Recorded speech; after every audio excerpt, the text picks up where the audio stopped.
name is Adam Menard. I'm the town planner. I'm joined here today with Eilish Corey from the Department of Public Works and Ken Smith from the Auburn Water District. I'm going to talk to you today a little bit about an ongoing project the town has with the Municipal Vulnerability Preparedness Program. This is a state program created by Governor Charlie Baker in 2016 as part of the Environmental Bond Bill that was put into law in 2016. As part of this plan, this program is to help towns plan and react to climate change. In 2018, Auburn was awarded a planning grant.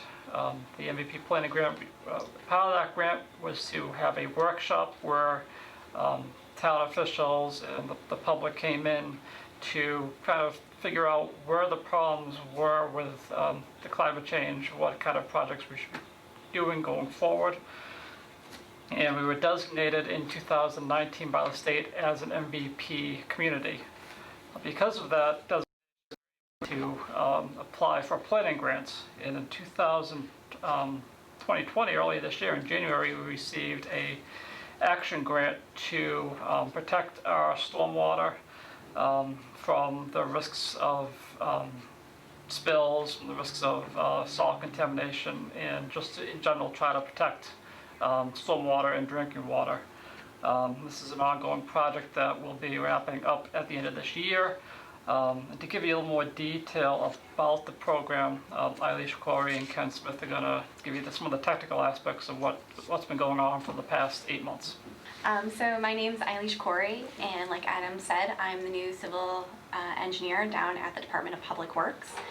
So I started with the town back in February now, and this is one of the first things that I really worked on here, so it's been a good introduction.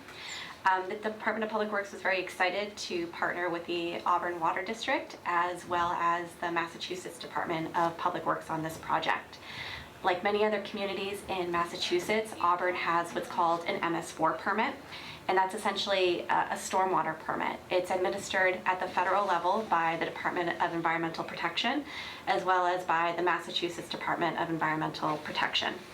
And the reason we have this permit is because as more and more development has taken place and the amount of open space has decreased, the amount of impervious area that is on the ground now prevents rain from infiltrating into the ground. And that has several very severe consequences for water quality. One of which is that flooding can occur when the water goes too quickly into the nearest surface water body. But the one that we're concerned about here is about water quality. So any pollutants that are on the ground, and that can vary from oil and grease that is on roadways, as well as things like excess fertilizer on residential roadways, can get washed into the nearest water body where they become concentrated. And Auburn has several water bodies that are considered to be impaired by the Department of Environmental Protection. And so some of the impairments that we're very concerned about today are things like nutrients, which can cause excess algae bloom, as well as things like chloride, which Adam had mentioned, and the rare occurrence where there are vehicle crashes and more serious chemicals enter the water bodies. So one of the things that we were looking to get out of this MVP process was a way to identify the sources of these pollutants and come up with cost-effective, targeted methods of removing them. And so I think that's something that we've really developed during the process. So should I talk about the treatments that we did now, or maybe Ken can talk a little bit more about what he's looking to get more out of this? Hello, my name is Ken Smith. I'm the water superintendent from the Auburn Water District. The Auburn Water District is one of 3 water districts that serve the residents of Auburn. There's the Auburn Water, which we serve the most, about 70%. There's the Elm Hill Water District, and then there's a small water district, Woodland Water District, over near the Worcester line. Elm Hill and Woodland get their water from the city of Worcester through interconnections. We get our water through 12 wells located throughout the town, basically in the Route 12 corridor for where along Route 12 and Dunn's Brook, Dock Brook are all run parallel. The underlying aquifer is where the wells are located. The wells have to go where the aquifer is. The districts, like many other in the state, there's water districts, sewer districts. They're created by the legislature as a political subdivision of the Commonwealth. The Elm Hill, Woodland, and Auburn were all created in the late 40s. And they operate independently from the town of Auburn. They have their own board of commissioners elected by the constituents in the district, and they operate independently financially also. The districts do not get any tax revenue or any funding from the town. The operating budget is based on revenue that we get from our water rates.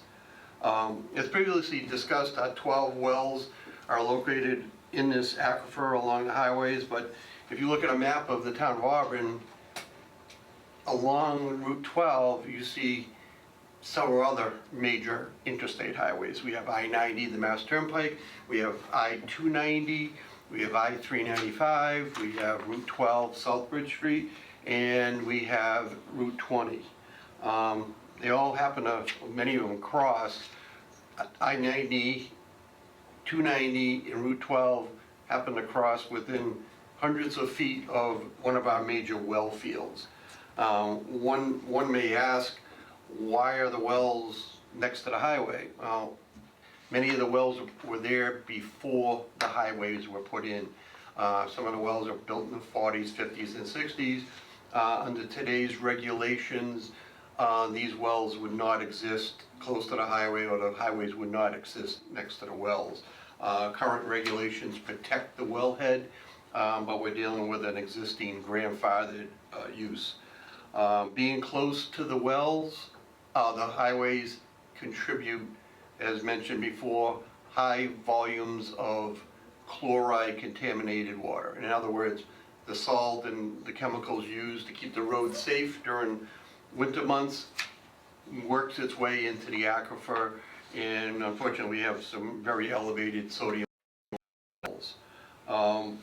As far as the highways go, there's about 22 miles of state highway in the town of Auburn, and we're seeing at least 250,000 vehicle trips per day, which is, other than Worcester, is pretty high. So with the high volume of traffic comes the high risk associated with crashes and other incidents that lead to the release of fuels and other potential hazardous material.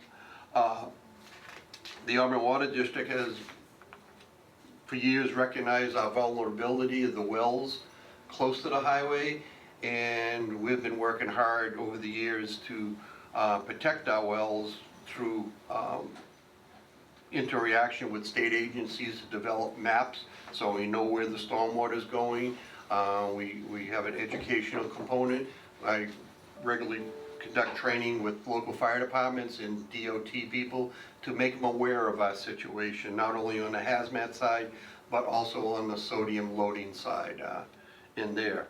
I just got to throw out an acknowledgement at this point.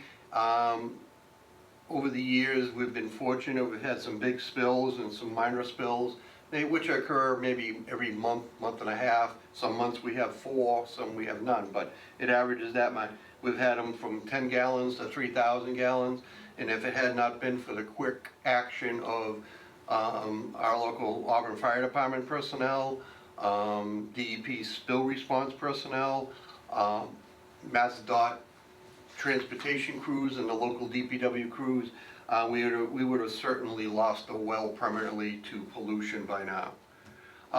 As Adam had indicated, part of this MVP grant was twofold, but our portion of it was to identify which of the outfalls or where the runoff from the state highway, and to prioritize them as far as the risk associated with them to the wells.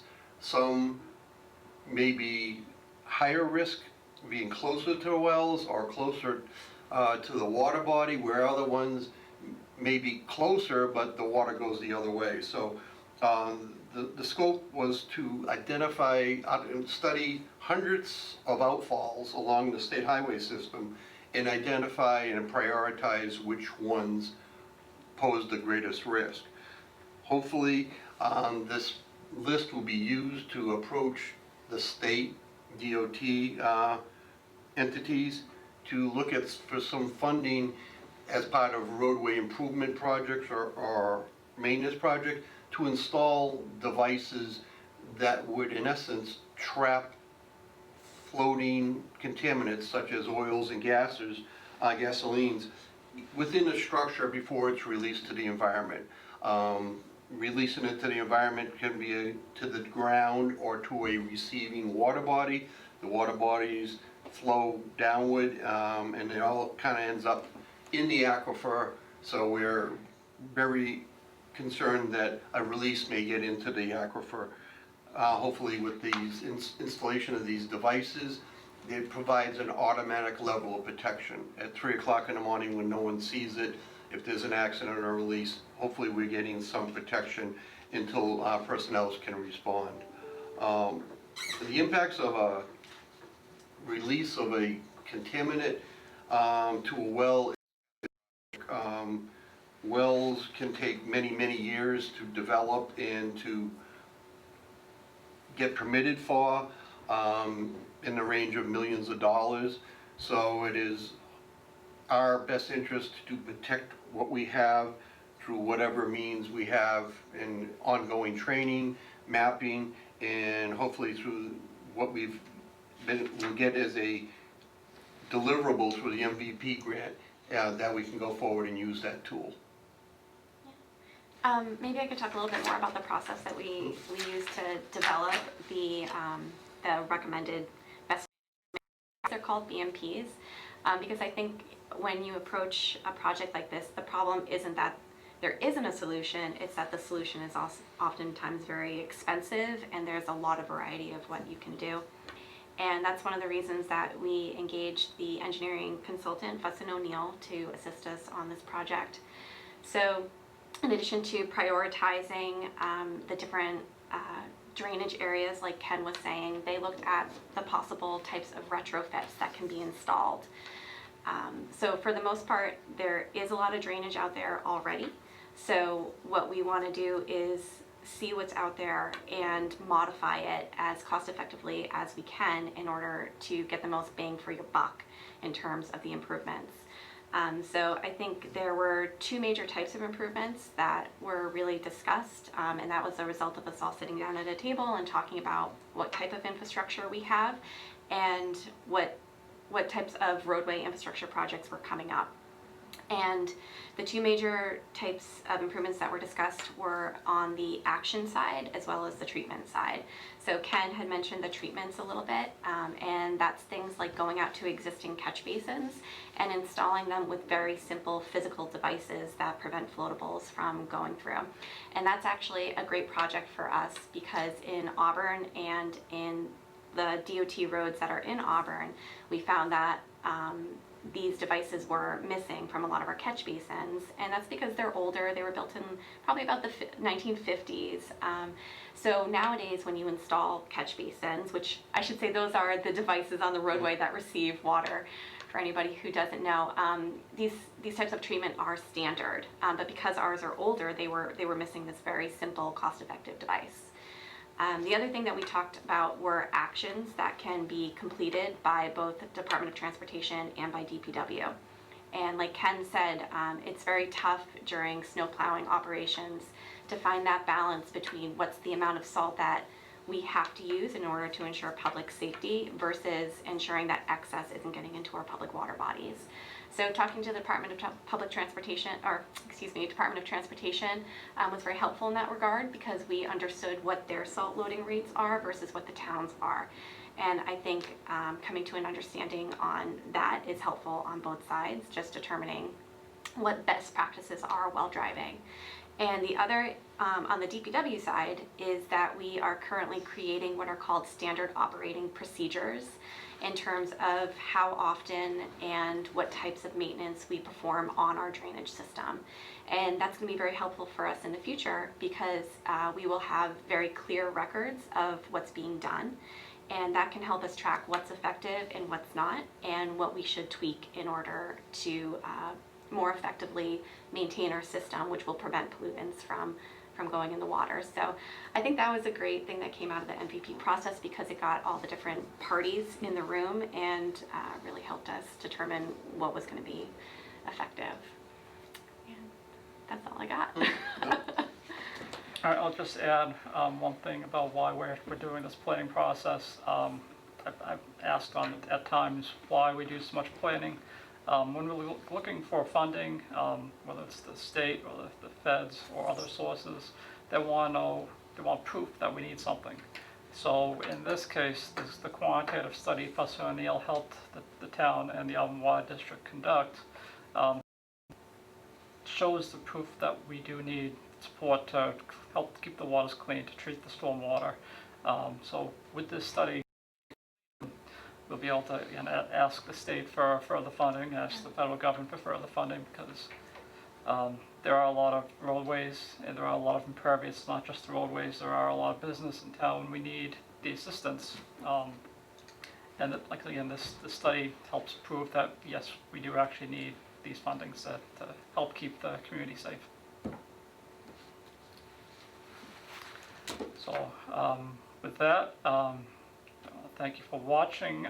If you have questions, feel free to reach out to me. Happy to answer any questions, or if you have questions for Ken or Eilish, you can again send them to me. I can pass along the questions, or you can contact them directly.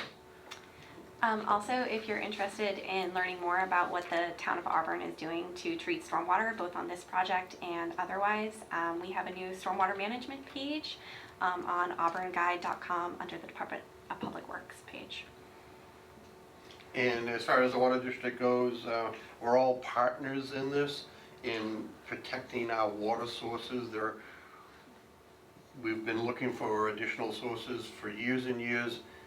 The sources are just about at maximum. There's no new well fields or well sites that can be readily and feasibly developed. So we have to protect what we have, in a partnership between local government, local DPW, state government is imperative to go forward. And like I said, if anybody has questions, Ken Smith, Auburn Water, I'd be more than glad to talk to you about this. And it's like anything else, if you see something that doesn't look right, call us. If you see someone that could potentially be a hazard, let us know, we'll look at that. Thank you. Great, thank you for watching. Thank you to Ken and Eilish for willing to discuss this topic, and it was informative. Thank you. All right.